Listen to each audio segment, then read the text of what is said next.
మీ business ఏదైనా మీ ఊర్లో promotion చేయాలంటే అది సుమన్ టీవీతోనే సాధ్యం. ఇప్పుడే సంప్రదించండి. నమస్తే, వెల్కమ్ టు సుమన్ టీవీ. నేను మీ నందకిషోర్. తన వయసు ప్రస్తుతం కేవలం 36 సంవత్సరాలు. అయితేనే పట్టుమని 2 పదుల వయసును దాటక ముందే ఉద్యమ బాట పట్టాడు. కర్నూలు జిల్లా వాల్మీకి సంఘం అధ్యక్షుడు అర్జున్. నమస్తే అర్జున్ గారు. మీ కుటుంబం ఫస్ట్ ఏ పార్టీ నుంచి రాజకీయ అరంగేయటం చేసింది? మనమైతే సార్ గత ఎన్నికల్లో కర్నూలు ఎంపీ స్థానానికి పోటీ చేశారండి. బీసీవై పార్టీ నుంచి అభ్యర్థిగా ఎన్నికల బరిలో నిలిచారు. ఆ సందర్భంలో ఎన్ని ఓట్లు పడ్డాయండి మీకు అసలు? సార్ నేను ఓఏలకు ఎస్సీ రిజర్వేషన్ సిద్ధిస్తుందంటారా, కేవలం కలగానే మిగిలిపోతుంది అనుకుంటున్నారా? ఖచ్చితంగా సాధిస్తాం సార్. కర్నూలులోని ధర్నా చౌక్ లో మీరు ఒక పెద్ద ఎత్తున ఒక కార్యక్రమం చేపట్టబోతున్నారని తెలిసింది. అసలు మీ డిమాండ్ ఏంటండి అసలు? నమస్తే, వెల్కమ్ టు సుమన్ టీవీ. నేను మీ నందకిషోర్. తన వయసు ప్రస్తుతం కేవలం 36 సంవత్సరాలు. అయితేనే పట్టుమని 2 పదుల వయసును దాటక ముందే ఉద్యమ బాట పట్టాడు. ప్రజా సమస్యల పరిష్కారంలో అలుపెరగని పోరాటాలు చేస్తూ కార్యక్షేత్రాన విజేతగా నిలిచాడు. ఆయన మరెవరో కాదు, బీసీవై నేత, కర్నూలు జిల్లా వాల్మీకి సంఘం అధ్యక్షుడు అర్జున్. ప్రస్తుతం ఆయన మనతో ఉన్నారు. తనతో మాట్లాడి మరిన్ని వివరాలు తెలుసుకునే ప్రయత్నం. నమస్తే అర్జున్ గారు. నమస్తే సార్, ఎలా ఉన్నారండి? బాగున్నాను సార్. సార్, ముందుగా మీ కుటుంబ నేపథ్యం ఏంటండి? అంటే మీ తండ్రులు తాతలు ఏం చేసేవారు?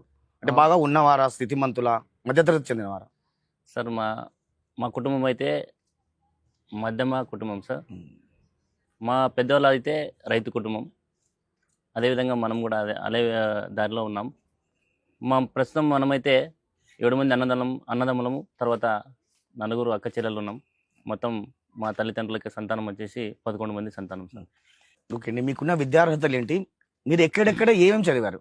సార్ నేనైతే డిగ్రీ, బిఏ, ఎల్ఎల్బి చేశాను సార్. నా విద్యార్హత వచ్చేసి నేను చదువుకున్న చదువు అయితే కర్ణాటకలో చదివాను సార్. నేను మొత్తం కన్నడ మీడియం చదివాను. ఇప్పటికి కూడా కన్నడనే.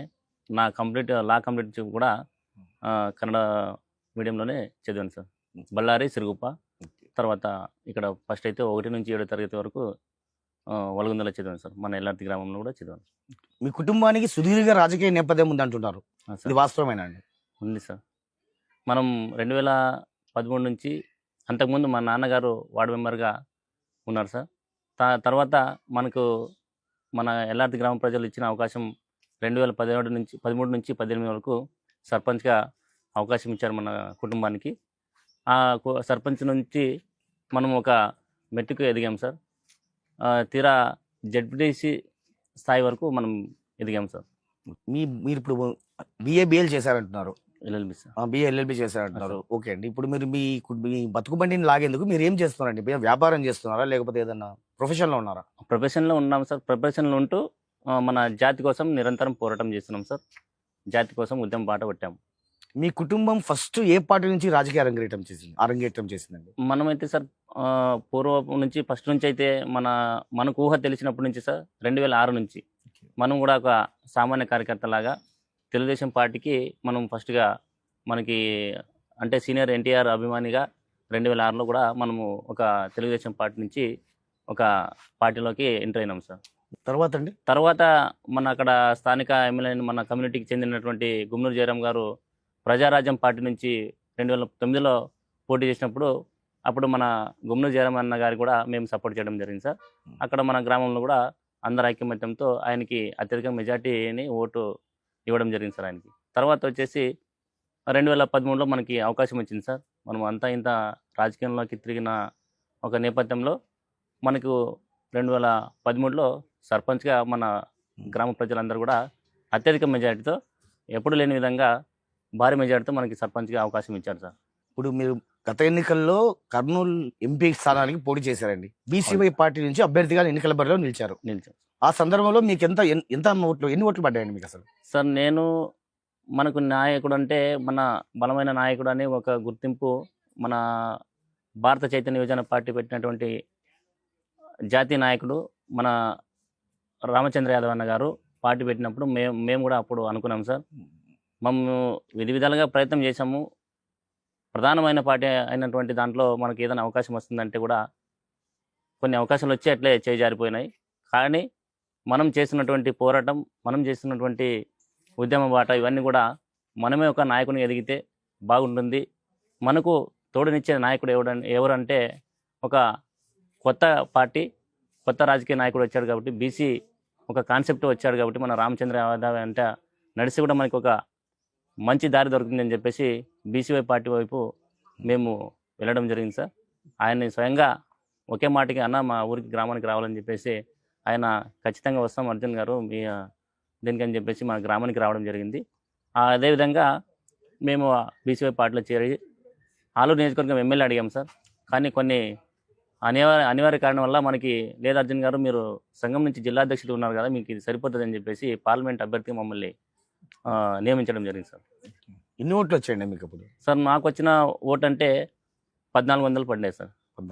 సార్ మీరు గత ఎన్నికల్లో ఎంపీ అభ్యర్థిగా నిలిచిన సందర్భంలో మీకు బీసీవై పార్టీ అధిష్టానం నుంచి పెద్ద ఎత్తున ఫండ్స్ వచ్చాయంటారు. ఇది అంటే ఒక చిన్న ఆరోపణ ఉంది, మరి ఇది వాస్తవం కాదంటారా? సార్ ఈ ఆరోపణ అనేది ప్రతి రాజకీయ పార్టీ నుంచి ప్రజలు సామాన్యంగా అనుకున్న మాటే సార్ ఇది.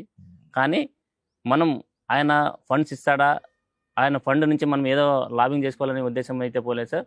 నేను ఒక నాయకుడికి ఎదగాలి, ఒక బీసీ నాయకుడికి ఎదగాలి, బీసీ నాయకుడికి తోడు ఉండాలని చెప్పేసి ఆయన పెట్టిన పార్టీ ఆయన ఇచ్చిన హామీలన్నీ కూడా మాకు నచ్చి ఆయన వెంట నడవడం జరిగింది సార్. కానీ ఎక్కడ కూడా ఎవరికి కూడా నాకొక్కటే కదా సార్, మన రాష్ట్రంలో అటు తెలంగాణలో పోటీ చేయించారు, తర్వాత మన ఏపీలో పోటీ చేయించారు, కానీ ఎవరికి కూడా ₹1 ఇవ్వలేని పరిస్థితి సార్.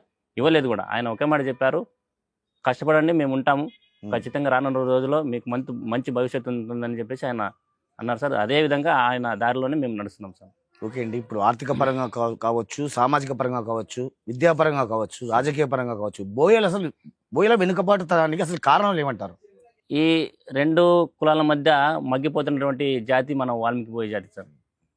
మమ్మల్ని 1956 నుంచి బిఫోర్ 1956లో మనం ఎస్టీలుగా ఉన్నాం సార్.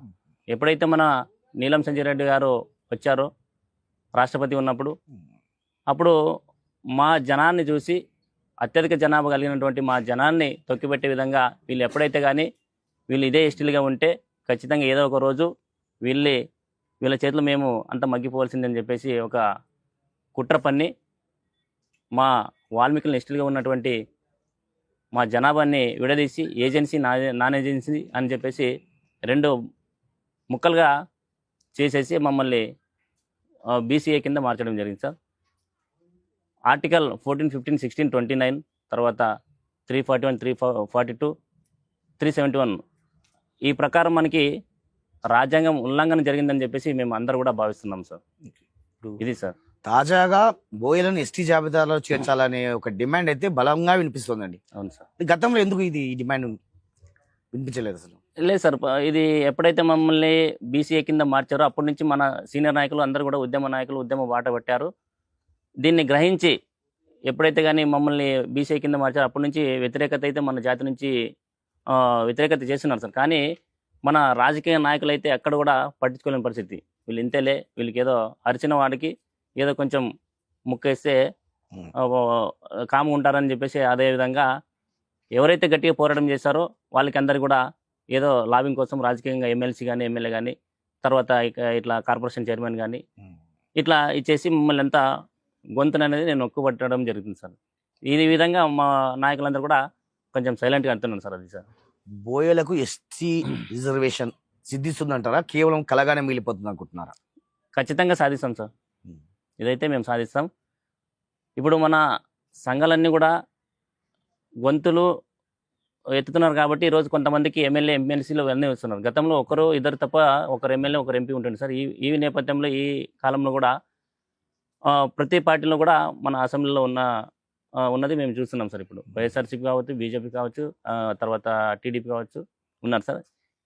మన సంఘం చేసే పోరాటం వల్లనే ఈరోజు మన వాల్మీకి బోయలకి చాలా మంది రాజకీయంగా కీలక పాత్ర వహిస్తున్నారు. కానీ పార్టీ అధిష్టానం వల్ల వాళ్ళు కేవలం గొంతు లేవనెత్తనకపోతున్నాం కాబట్టి మనం కూడా ఆ సంఘం నుంచి వాళ్ళకి ప్రెజర్ చేస్తున్నాం సార్. ఖచ్చితంగా ఎస్టీ అయితే సాధిస్తాం.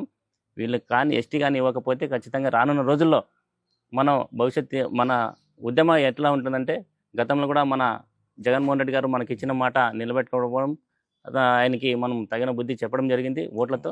అదేవిధంగా ఈ కూటమి నాయకులు కూడా ఈ కూటమిలో మనకి న్యాయం చేయకపోతే ఖచ్చితంగా వీళ్ళకి తగిన బుద్ధి ఓట్లతో చెప్తాం సార్. గతంలో గుమ్మనూరు జయరాం గెలుపుకు మీరు సహకరించారంటున్నారు.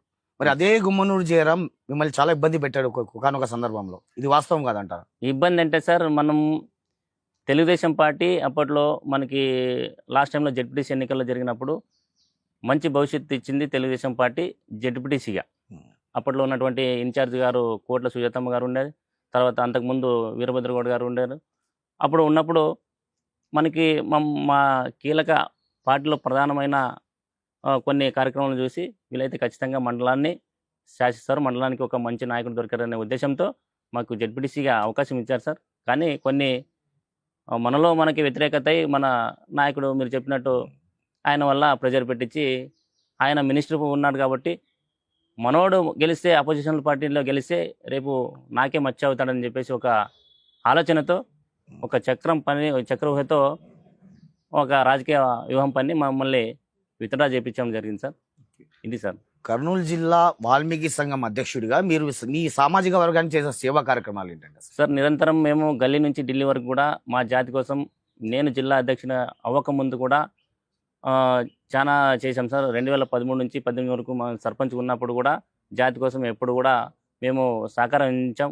కొన్ని విగ్రహాల కోసం అయితే మా అన్నగారి సహకారంతో, తర్వాత మా వదిన సహకారంతో అందరు కూడా విరాళాలు ఇవ్వడం కూడా జరిగింది విగ్రహాల కోసం. తర్వాత జాతి ఉద్యమం బాట పెట్టాం. మనం ఎక్కడ కూడా గల్లీ నుంచి ఢిల్లీ వరకు కూడా, ఈవెన్ రాష్ట్రపతి వరకు కూడా భారత్ జోడో యాత్రలో రాహుల్ గాంధీకి కూడా మన జాతి సమస్య పైన వినతి పత్రం ఇచ్చాం సార్.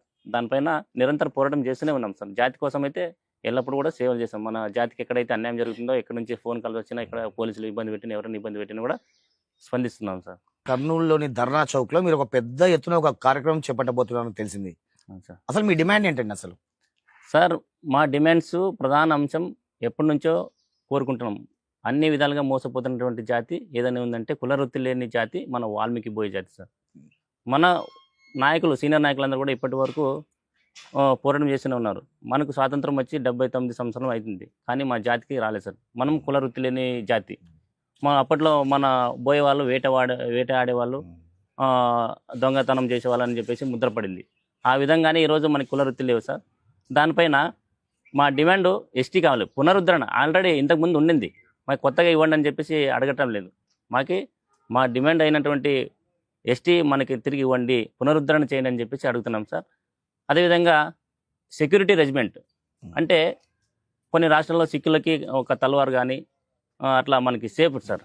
మన ప్రాణాన్ని మనం కాపాడుకోవడానికి ఒక ఏదైనా ఆయుధంలాగా, వెపన్ లాగా మనకి సెక్యూరిటీ రెజిమెంట్ అంటాం సార్. దానిపైన అది కూడా మనకి మన డిమాండ్ సార్ అది. తర్వాత కోల్పోయిన తలారి వ్యవస్థ సార్. అంటే అప్పుడు యుద్ధ కాలంలో మనం తలారిగా ఉన్నాం సార్. గతంలో తలారులుగా బోయలు ఉండేవారు, బోయ వాళ్ళు ఉండదు సార్. మనమే సార్ అది. తలారి అంటే గుర్తొచ్చేసి ఎక్కడ ఉండగా తలారి అని కొన్ని పేర్లు ఉండిపోతాయి సార్. దానిపైన ఆ తలారి వ్యవస్థను మరి మనకి పునరుద్ధరణ చేయాలని ఒక డిమాండ్ పెట్టాం సార్. అదేవిధంగా విద్యాభ్యాసాల్లో కూడా మనకి ఎక్కువ శాతం మా జాతి పైన మొగ్గు చూపాలని చెప్పేసి కేంద్ర మరియు రాష్ట్ర ప్రభుత్వాన్ని డిమాండ్ చేస్తున్నాం సార్. చివరగా మీ జీవితాశయం ఏంటండి అసలు? సార్, జీవితాశయం అంటే మనం ఒక రాజకీయం నుంచి ప్రజల సేవలు చేయాలి, తర్వాత జాతి కూడా ఒక మంచి చేయాలి సార్. మన ప్రాంతాల అభివృద్ధి కొరకు పోరాటం చేయాలి సార్.